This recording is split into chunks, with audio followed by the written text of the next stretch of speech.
Last week, President Trump met with the Chinese dictator Xi Jinping, Marco Rubio wearing a tracksuit, a homage to the black-bagged communist dictator Nicolas Maduro thrown into the back of a Delta Force chopper in the dark of night as we melted down all of the Chinese tech protecting him. It's a show of power.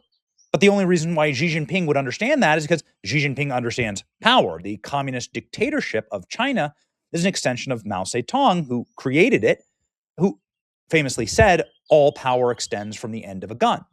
The people who have power and the force of will to use it, the people who can stay in power because they are either so violent, so ruthless, or they have so many guns or so many weapons that nobody would ever challenge them, that's where actual power comes from. And he's right about that. The only reason we're meeting with communist dictators, right, Xi Jinping, is because of that ideology. And that's how Mao Zedong ruthlessly took over China. Totally, without question, the single most evil leader of our day, right? Like the most evil leader over the last 100 years was Mao Zedong. The body count for Mao Zedong is like something like 60 million people. Murdered and butchered generally his own people.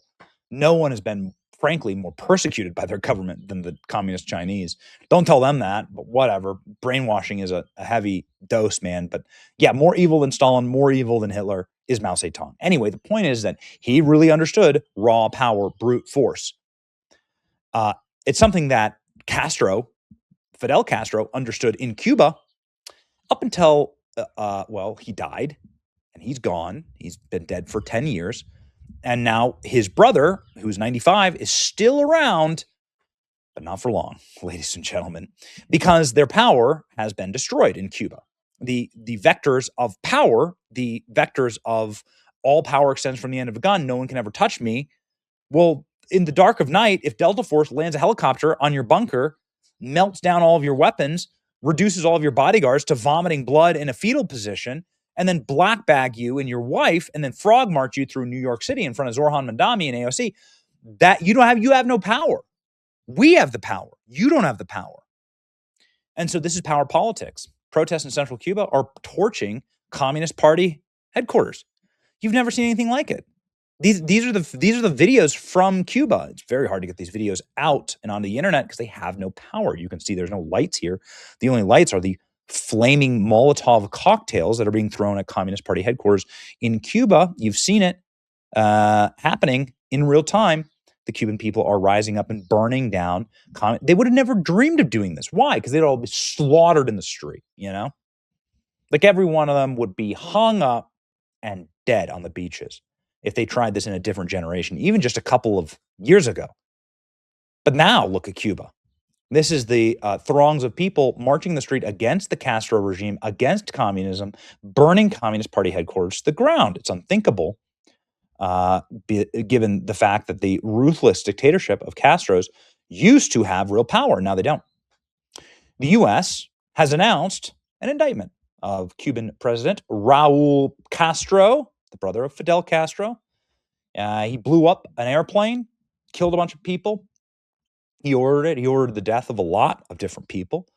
He's an evil military dictator. He ran the military with his brother, Fidel Castro. And he ran the island into the ground. Cuba used to be a paradise on earth. And, well, I'm not going to subscribe to CNN for that. But the DOJ has just announced that they are charging, just like they charged Nicolas Maduro, charging Raul Castro. Now, why would they do this? He's 95 years old. The island of Cuba has no more power. The island of Cuba just got visited by the CIA.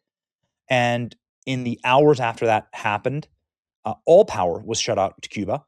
Russia stopped shipping them oil. Russia was the last country on earth that would ship Cuba oil. They got 1 out of every 8 barrels of oil they needed from Russia. It was their only lifeline to literally keep the power on. We'd cut off Venezuela. We've cut off Iran. We've cut off China. We've cut off everyone from Cuba. Russia was their last, and then they cut. They cut and run.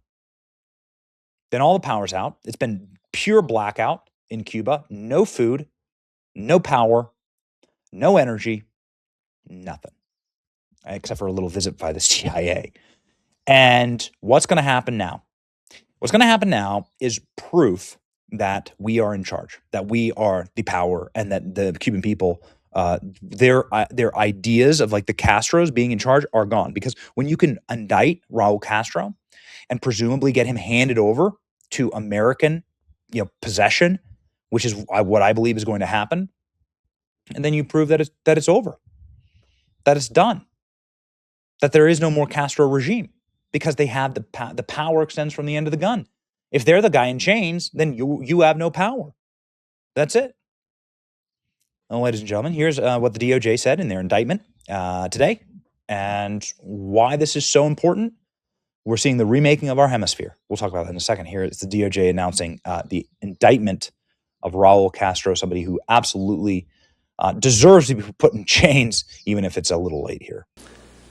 Today, we are announcing an indictment charging Raul Castro and several others with conspiracy to kill U.S. nationals.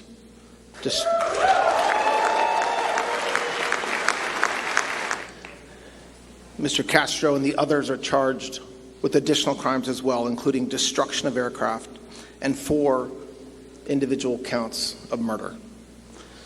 The indictment was returned by a grand jury sitting in this district in Miami on April 23rd, 2026, and was unsealed today.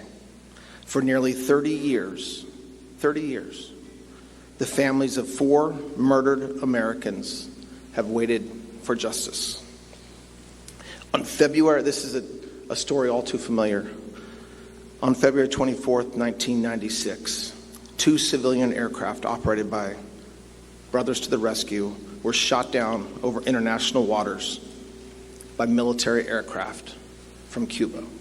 4 men were killed: Carlos Costa, Armando Alejandre Jr., Mario de la Peña, and Pablo Morales.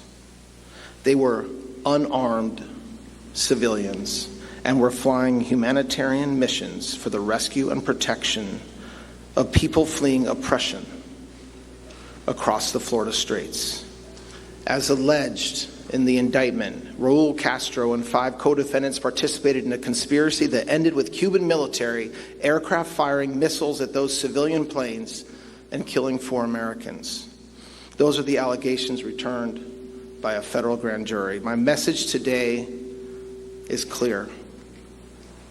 The United States and President Trump does not and will not forget its citizens. So why is this so important? Why is all this smash talking so important? You have to observe a doctrine that I think is far more rational and grounded in reality, which is you should control your borders in your own hemisphere.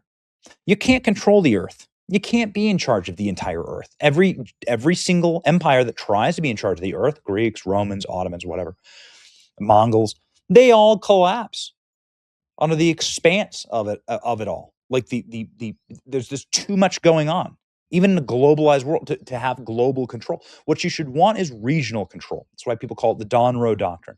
This is the doctrine of we are going to control our fate in our hemisphere. And we can't do that if Venezuela is popping off on us, Brazil, Panama is owned by the Chinese, Cuba is owned by the Russians. We can't do that. And so I think what's happening is the entire Trump administration is moving on from we're going to be the world's police. Iran, obviously, a bit of a blip on that. I've been a massive fan of the Iran war, but it is what it is. Hopefully it gets wrapped up and we do the business of taking control of what's directly around us. That's what a superpower should do, to balkanize and reinforce around them and not get dragged down in foreign entanglements, George Washington said. So that's why this is critically important. You can't have a communist island 90 miles off your coast. I live in Tampa, Florida, and we're in Montana right now, and it's beautiful here. But I live very close to Havana, Cuba. If they were about to launch nuclear missiles at us, you can't have a stable country if you can't control. You're not in power if this little third world nation can nuke you right off your coast. I love this policy. It's called the Monroe Doctrine. All right, and I think it's incredibly smart. What does it mean for Ukraine and Taiwan? different things.